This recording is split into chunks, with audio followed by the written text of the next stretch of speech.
A campanha eleitoral começou ontem nas ruas e na internet e com ela boas razões aí para candidatos e principalmente eleitores ficarem atentos para conversar sobre esse assunto, incluindo, claro, o papel do eleitor diante de abusos na campanha eleitoral. Eu converso hoje com o advogado e membro do Tribunal Regional Eleitoral do Maranhão, Bruno Doailib. Bom dia, Bruno. Muito obrigado por você estar aqui conosco no Bom Dia Mirante. Bom dia, Cavalau. Bom dia a todos que estão nos ouvindo, assistindo. Bruno, nesse tempo de rede social, a campanha eleitoral ela traz um viés, de certa forma, cruel, que são aquelas campanhas que são usadas não para pedir o voto do candidato, mas para tirar o voto de um adversário, e aí parece um jogo de vale tudo. A pergunta que eu te faço é como é que a Justiça Eleitoral consegue diferenciar o que é uma campanha de uma anticampanha com a intenção aí de denegrir a honra de um adversário? Cavalau, há dois tipos de anticampanha. A anticampanha que é pautada numa crítica, numa verdade, e a anticampanha que é feita com o que se convencionou chamar de fake news. A anticampanha pautada na verdade, ela é salutar à democracia. O direito de criticar, inclusive de maneira ácida e contundente, o adversário, faz parte do amadurecimento do voto do eleitor. E tanto isso é verdade que o ministro Marco Aurélio de Mello, que vai ser em breve o futuro decano da Suprema Corte, quando teve sua passagem pelo TSE, afirmou que aquele que se propõe a participar de uma campanha política deve abandonar o não me toques. Então, de um lado nós temos, portanto, a anticampanha correta, verdadeira, com críticas ácidas, e a fake news, que não é, como já dito, não é nenhuma novidade, ela existe desde antes de Cristo. Basta lembrar, no Império Romano, que Otávio chamou Marco Antônio de um sedutor ébrio. Então, a falsidade sempre existiu num contexto político para a fim de falsificar informações e obter dividendos.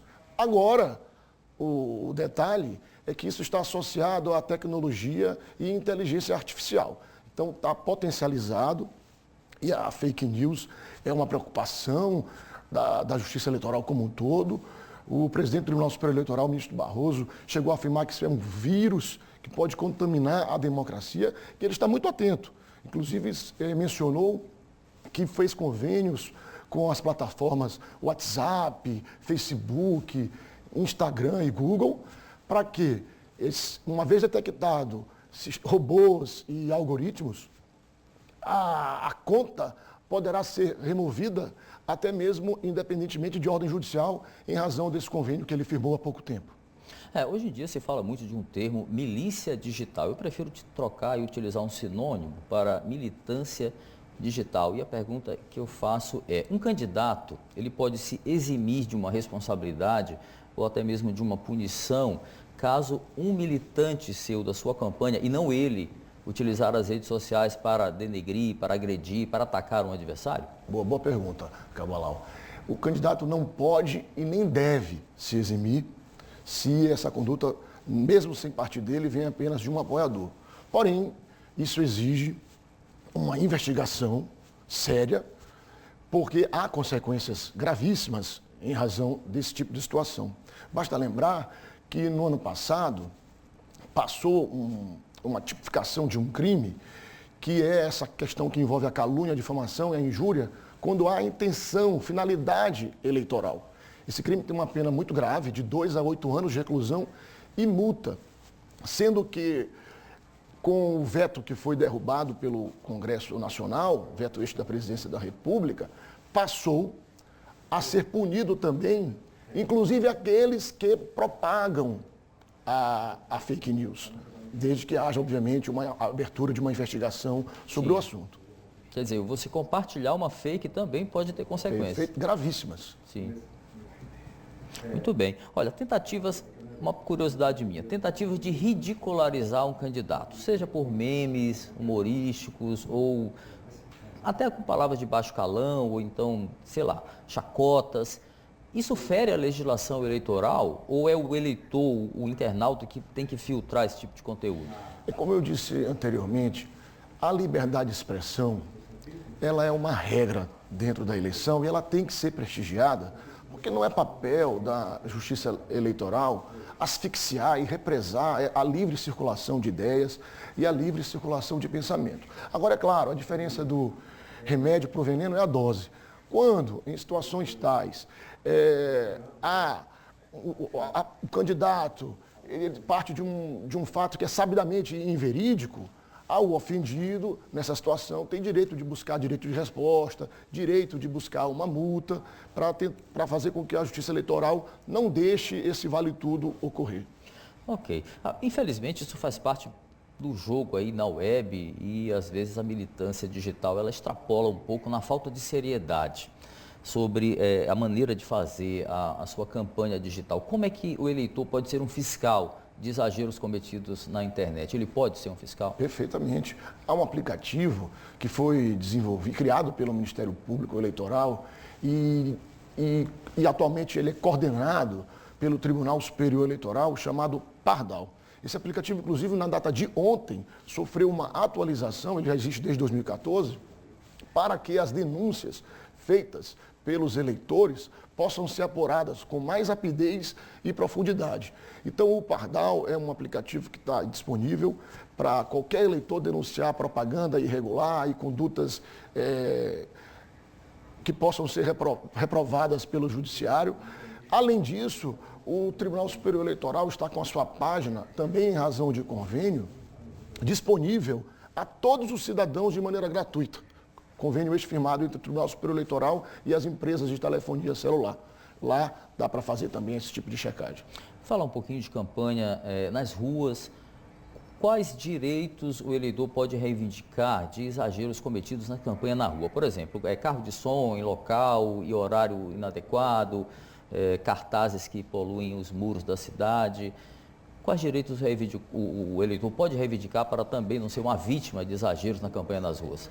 Cabalau, muros pintados em ruas e avenidas, essa prática já não é mais permitida, mesmo que haja a anuência do proprietário.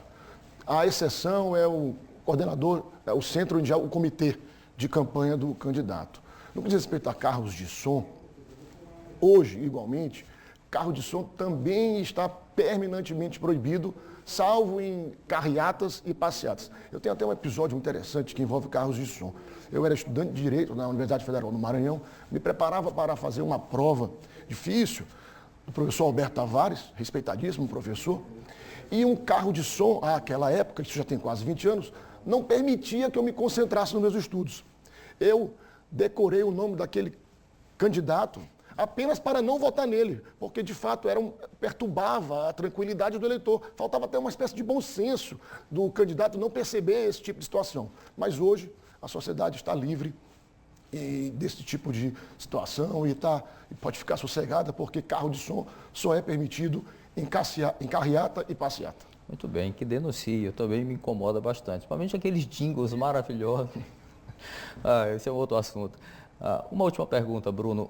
E também fugindo um pouco dessa conversa, desse assunto, mas esse ano, com a pandemia, há uma possibilidade grande aí de uma abstenção grande de eleitores.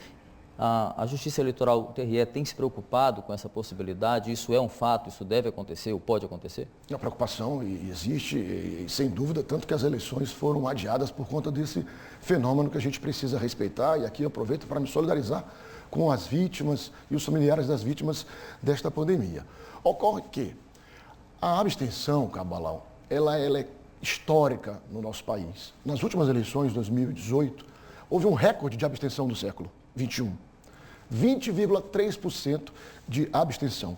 Em 2016, últimas eleições municipais, no primeiro turno, em mais de 10 capitais, a soma de votos inválidos e das abstenções foi superior à soma dos votos do primeiro colocado. Contudo, como também o presidente do Tribunal Superior Eleitoral mencionou em entrevista dada ontem ao jornal O Globo, há uma expectativa, por mais paradoxal que possa ser, que essa pandemia, na verdade, possa fazer diminuir a abstenção.